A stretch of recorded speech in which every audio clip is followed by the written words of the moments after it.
And related to the movie question, do you have a favorite director who's not you? And why Hmm. that director?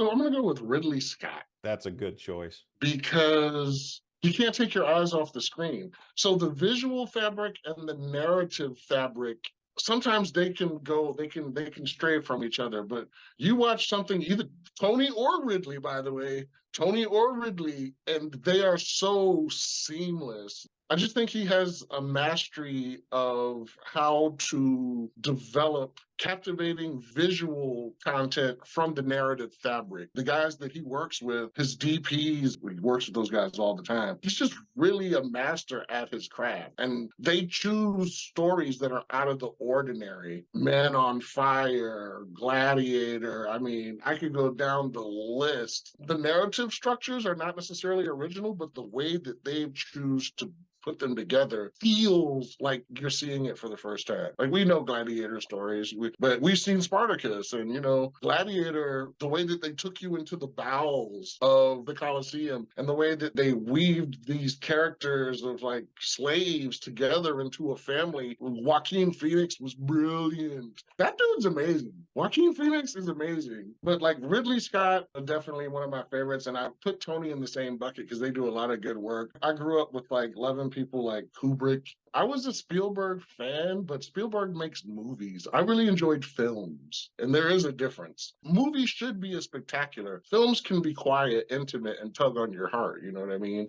Different directors have their own styles. Kubrick, Scott. If I can pile on the Ridley Scott love, think about it. Within just a few years of each other, that man turned out Alien, Legend, and Blade Runner.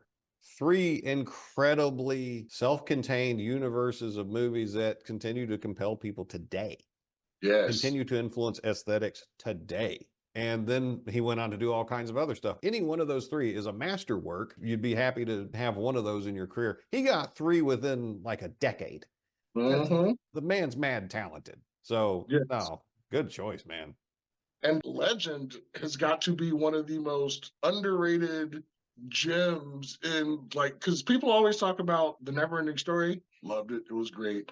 But Legend was a spectacular. Yes. Visually, it was something that we had not seen. Fairies and demons and that it was amazing, bro. The world building imagination to visualize that in a way that you can communicate it to other people in the other departments and have it all come together. That is a talent, my friend. That does not happen easily. That takes work. It takes emotional intelligence. It takes emotional intelligence for you to verbalize that type of cinematic fabric to other people that then go out and help you build it. You know what I'm saying? Talented, talented dudes.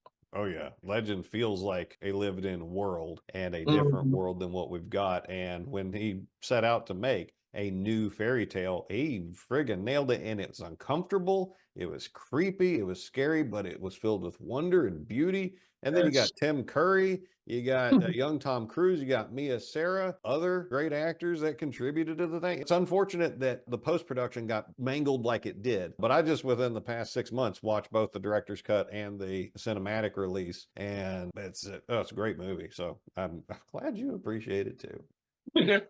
If there's anybody out there that hasn't seen it, go watch it. Both Greg and I want you to see it. You'll thank us for it.